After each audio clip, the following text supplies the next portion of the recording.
जय हिंद दोस्तों, आपका अपने YouTube चैनल क्रैक एसएससी में स्वागत है। सो गाइज, आज के इस वीडियो में एसएससी सीजीएल 2024 के लिए टॉप 50 जीके जीएस के स्पेशल क्वेश्चंस को इस वीडियो में डिस्कस करने वाले हैं।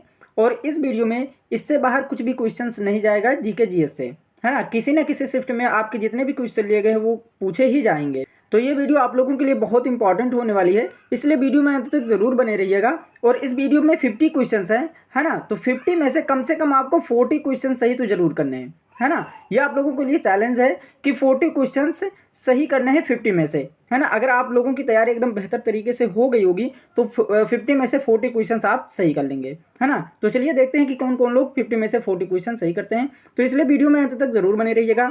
तो चलिए हम वीडियो को स्टार्ट करते हैं। हमारा पहला क्वेश्चन कह रहा है, टाइगर लीजन या फ्री इंडिया लीजन के संस्थापक कौन थे, है ना। मोस्ट इंपॉर्टेंट क्वेश्चन है, जरूर ध्यान में रखिएगा इस क्वेश्चन को। तो टाइगर लीजन या फ्री इंडिया लीजन के जो संस्थापक थे वो सुभाष चंद्र बोस थे। ऑप्शन बी हमारा राइट आंसर हो जाएगा। अब मैं आप लोगों से एक क्वेश्चन और पूछता हूं कि लाला हरदयाल जो हैं ये किसके संस्थापक थे, है ना। तो लाला हरदयाल जो हैं ये गदर पार्टी के संस्थापक थे। और गदर पार्टी की स्थापना इन्होंने कब की थी, तो 1913 में की थी, है ना। इसको भी आप लोग जरूर ध्यान में रखिएगा। नेक्स्ट क्वेश्चन है कि अचल पूंजी के उपभोग को डैश के रूप में भी जाना जाता है। तो अचल पूंजी के उपभोग को मूल्य ह्रास के रूप में भी जाना जाता है। ऑप्शन ए हमारा राइट आंसर हो जाएगा। नेक्स्ट क्वेश्चन है कि भारतीय लेखा परीक्षा और लेखा विभाग का प्रशासनिक प्रमुख कौन होता है ना। तो भारतीय लेखा परीक्षा और लेखा विभाग का प्रशासनिक प्रमुख जो होता है ये नियंत्रक एवं महालेखा परीक्षक होता है। ऑप्शन बी हमारा राइट आंसर हो जाएगा। नेक्स्ट क्वेश्चन है कि निम्नलिखित में से कौन सा संगीतकार संगीत वाद्य यंत्र पर अपनी महारत के लिए लोकप्रिय है। मोस्ट इंपॉर्टेंट क्वेश्चन है, जरूर ध्यान में रखिएगा इस क्वेश्चन को। तो हमारा करेक्ट आंसर क्या हो जाएगा, विलायत खां, है ना। तो विलायत खां जो है ये सितार पर अपनी महारत के लिए लोकप्रिय है। ऑप्शन है हमारा राइट आंसर हो जाएगा। अब आप लोग ये बताइए कि अमजद अली खान, बहादुर खान और अली अकबर खान जो है ये किस वाद्य यंत्र के वादक हैं, है ना। तो अमजद अली खान और बहादुर खान और अली अकबर खान जो हैं ये सरोद वाद्य यंत्र के वादक हैं, है ना। किसके, सरोद के। ये तीनों लोग सरोद वाद्य यंत्र के वादक हैं। तो इन सभी पॉइंट्स को भी आप लोग जरूर ध्यान में रखिएगा। नेक्स्ट क्वेश्चन है कि निम्नलिखित में से कौन सा त्योहार टाई ऑफ प्रोटेक्शन शब्द से जुड़ा है। मोस्ट इंपॉर्टेंट क्वेश्चन है। तो टाई ऑफ प्रोटेक्शन शब्द से कौन सा त्योहार जुड़ा है, तो रक्षाबंधन। ऑप्शन है हमारा राइट आंसर हो जाएगा। तो अगर हम बात करें छठ पूजा की, तो छठ पूजा जो है ये किस राज्य का त्यौहार है। तो छठ पूजा जो है ये बिहार राज्य का त्यौहार है। किस राज्य का त्यौहार है, तो बिहार राज्य का त्यौहार है छठ पूजा। और एक और ऑप्शन है जैसे बैसाखी, है ना। तो बैसाखी जो है ये किस राज्य का त्यौहार है ना। तो बैसाखी जो है ये पंजाब और हरियाणा दोनों राज्य का त्यौहार है ना। पंजाब और हरियाणा ये दोनों राज्य में मनाया जाता है बैसाखी। तो इसको भी आप लोग जरूर ध्यान में रखिएगा। नेक्स्ट क्वेश्चन है कि भारतीय संविधान के निम्नलिखित में से कौन सा अनुच्छेद नागरिकता से संबंधित है। तो कौन सा अनुच्छेद जो है नागरिकता से संबंधित है, तो अनुच्छेद 5 से 11 जो है ये नागरिकता से संबंधित है। ऑप्शन ए हमारा राइट आंसर हो जाएगा। नेक्स्ट क्वेश्चन है कि न्यायाधीशों को एक उच्च न्यायालय से दूसरे उच्च न्यायालय में स्थानांतरित करने का अधिकार किसके पास है ना। तो न्यायाधीशों के एक उच्च न्यायालय से दूसरे उच्च न्यायालय में स्थानांतरित करने का अधिकार जो है ये भारत के राष्ट्रपति के पास होता है। ऑप्शन ए हमारा राइट आंसर हो जाएगा। नेक्स्ट क्वेश्चन है कि निम्नलिखित में से किसकी स्थापना 1875 में मुंबई में हुई थी। मोस्ट इंपॉर्टेंट क्वेश्चन है। तो 1875 में मुंबई में किसकी स्थापना हुई थी, तो हम ऑप्शन देख लेते हैं। तो हमारा राइट ऑप्शन क्या हो जाएगा, ऑप्शन सी आर्य समाज की स्थापना हुई थी। ऑप्शन सी हमारा राइट आंसर हो जाएगा। और अगर हम बात करें आर्य समाज के संस्थापक कौन थे, तो स्वामी दयानंद सरस्वती थे।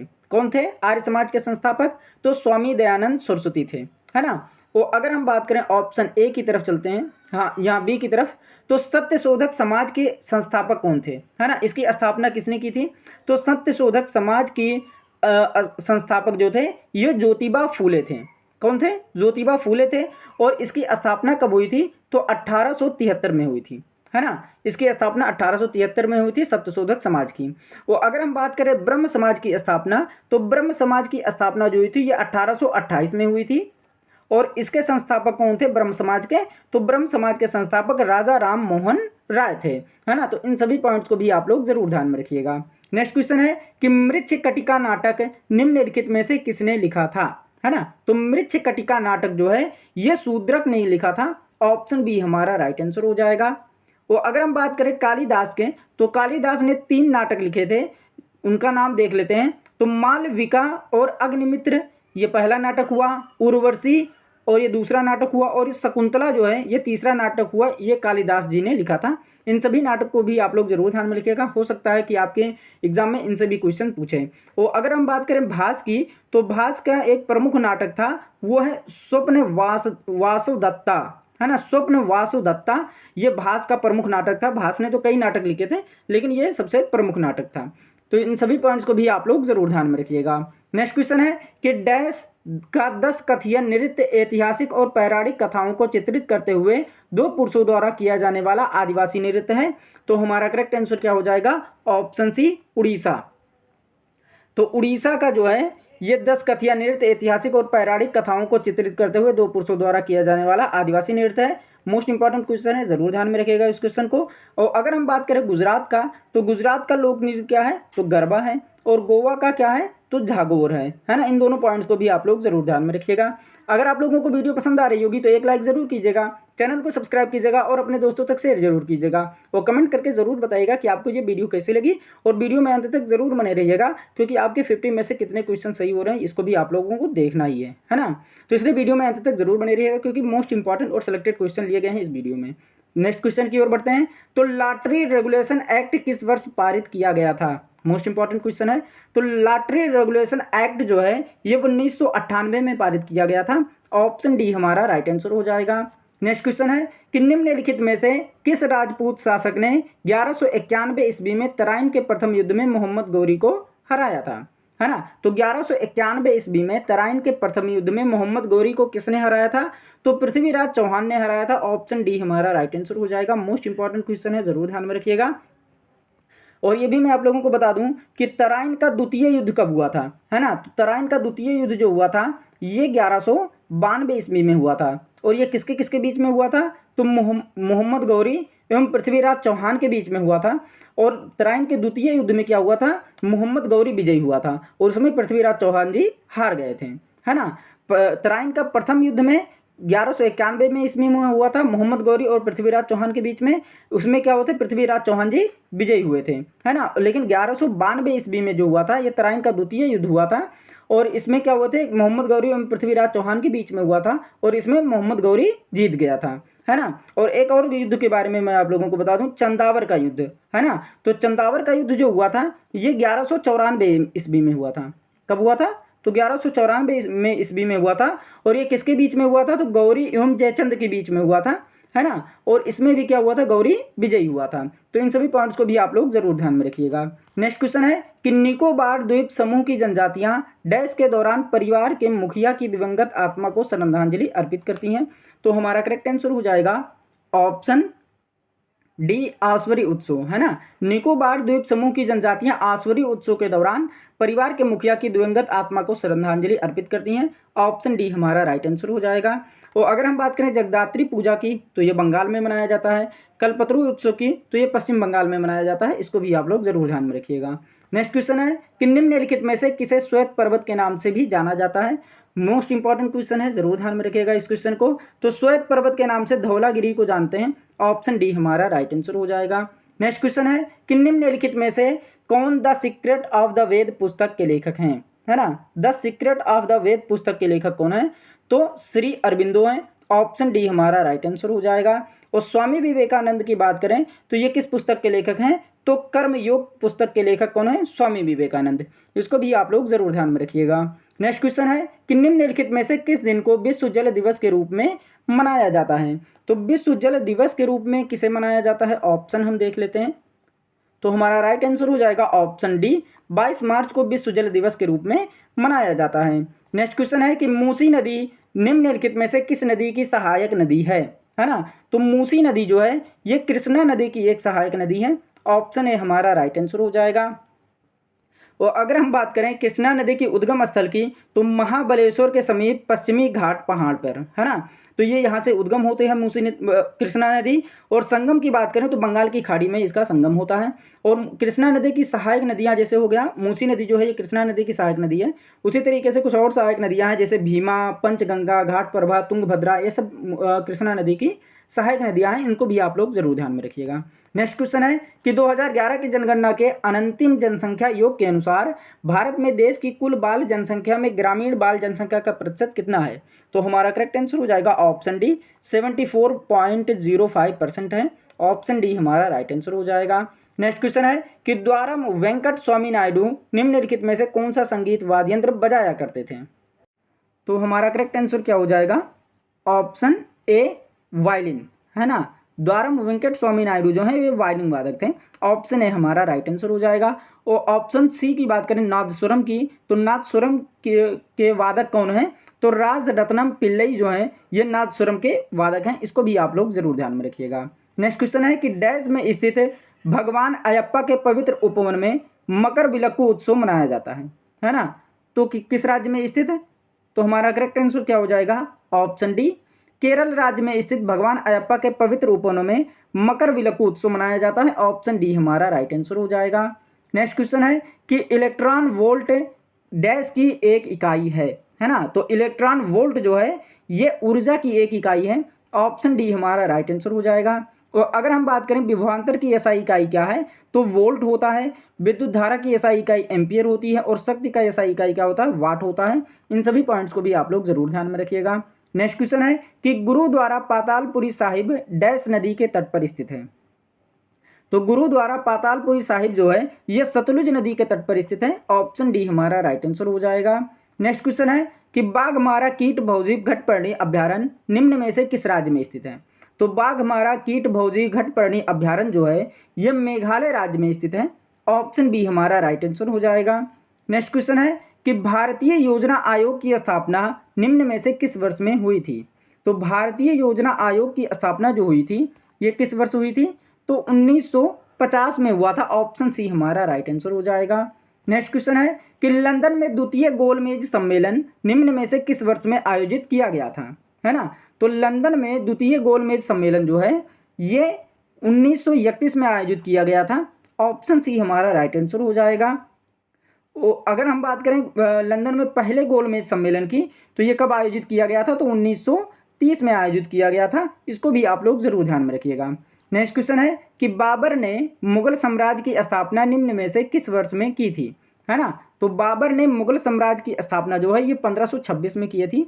ऑप्शन ए हमारा राइट आंसर हो जाएगा। आपके एग्जाम में ये भी क्वेश्चन पूछा जाता है कि बाबर का शासनकाल कब से कब तक था?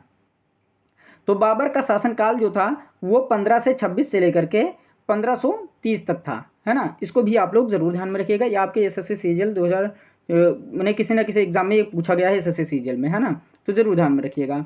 नेक्स्ट क्वेश्चन है कि रुइया गोल्ड कप निम्न में से किस खेल से संबंधित है ना। तो रुइया गोल्ड कप जो है ये ब्रिज से संबंधित है।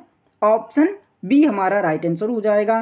नेक्स्ट क्वेश्चन है कि रोवा वन्यजीव अभ्यारण्य निम्न में से किस राज्य में स्थित है? तो रोवा वन्यजीव अभ्यारण्य जो है ये किस राज्य में स्थित है? तो त्रिपुरा राज्य में स्थित है। ऑप्शन डी हमारा राइट आंसर हो जाएगा। नेक्स्ट क्वेश्चन है कि भारतीय संविधान के किस अनुच्छेद में उल्लेखित है कि भारत का एक उपराष्ट्रपति भी होगा? है ना। मोस्ट इंपॉर्टेंट क्वेश्चन है, very very most important question. तो भारत का एक उपराष्ट्रपति भी होगा, किस अनुच्छेद में है? अनुच्छेद 63 में। ऑप्शन डी हमारा राइट आंसर हो जाएगा। नेक्स्ट क्वेश्चन है कि द्रव में दाब का मान प्राप्त करने के लिए प्रणोद को किससे विभाजित किया जाता है ना। तो प्रणोद को क्षेत्रफल से विभाजित किया जाता है। ऑप्शन सी हमारा राइट आंसर हो जाएगा। नेक्स्ट क्वेश्चन है कि ठोस कार्बन डाइऑक्साइड का अधिक सामान्य नाम क्या है?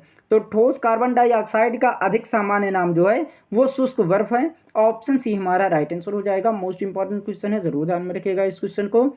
नेक्स्ट क्वेश्चन है कि निम्नलिखित में से कौन सी पुस्तक सलमान रुश्दी द्वारा नहीं लिखी गई है ना। तो सलमान रुश्दी द्वारा जो पुस्तक नहीं लिखी गई है वो कौन सी पुस्तक है? इन्हीं दोनों ऑप्शन में से हमारा राइट आंसर हो जाएगा।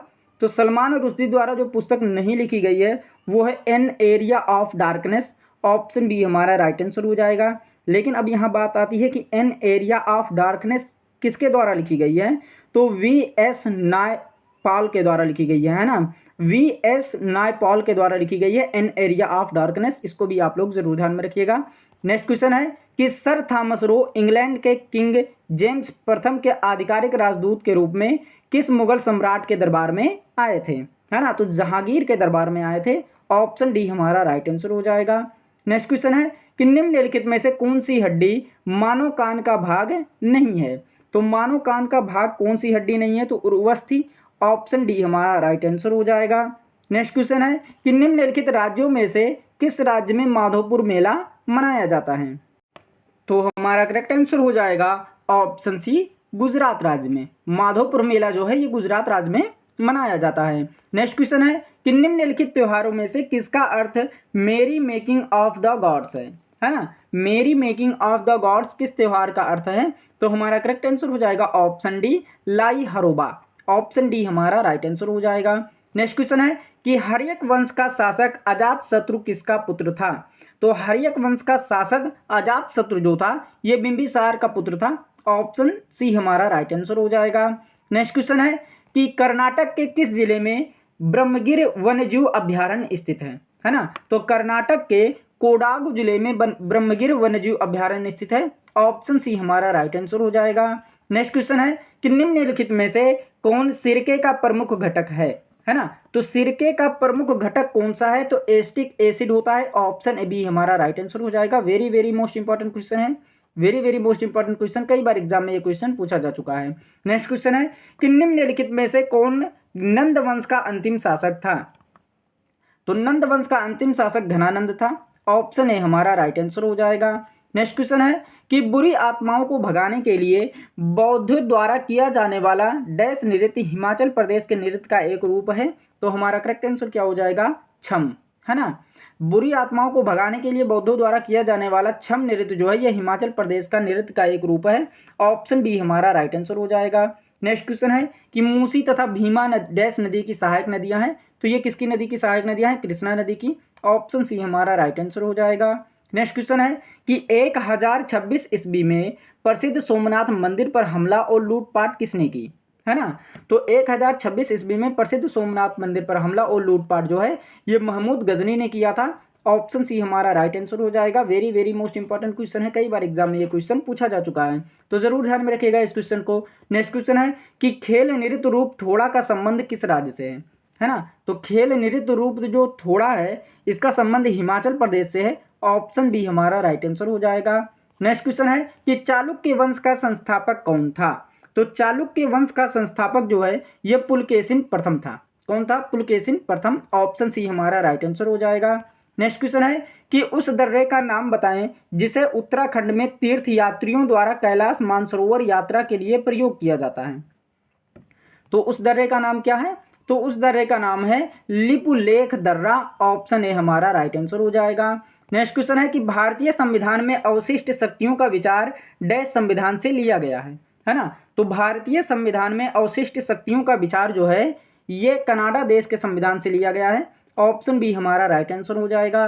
नेक्स्ट क्वेश्चन है कि भारत के संविधान का निम्नलिखित में से कौन सा अनुच्छेद समान नागरिक संहिता से संबंधित है ना, तो अनुच्छेद 44 जो है ये समान नागरिक संहिता से संबंधित है। ऑप्शन ए हमारा राइट आंसर हो जाएगा। नेक्स्ट क्वेश्चन है कि निम्नलिखित में से कौन सा राज्य शाही राज्यों में से एक नहीं है जो कि 7वीं और 6ठी सदी के शुरू में ईसा पूर्व भारत में मौजूद है ना, तो कौन सी नहीं है, तो वैशाली। ऑप्शन सी हमारा राइट आंसर हो जाएगा। नेक्स्ट क्वेश्चन है कि उस ग्रंथि का नाम बताएं जो अन्य अंतःस्रावी ग्रंथियों के कार्य को नियंत्रित करती है ना, तो उस ग्रंथि का नाम क्या है, तो पिट्यूटरी ग्रंथि है जो अंतःस्रावी ग्रंथियों के कार्य को नियंत्रित करती है। ऑप्शन सी हमारा राइट आंसर हो जाएगा। तो ये आपके 50 क्वेश्चन है जो आपके एग्जाम के लिए बहुत इंपॉर्टेंट हैं। और अगर वीडियो पसंद आई होगी तो एक लाइक ज़रूर कीजिएगा, चैनल को सब्सक्राइब कीजिएगा और अपने दोस्तों तक शेयर जरूर कीजिएगा। और कमेंट करके ज़रूर बताइएगा कि आपको ये वीडियो कैसे लगी, और ये भी कमेंट करके ज़रूर बताइएगा कि आपके 50 में से कितने क्वेश्चन सही हुए हैं, है ना। तो मिलते हैं नेक्स्ट वीडियो में, तब तक के लिए take care and bye bye.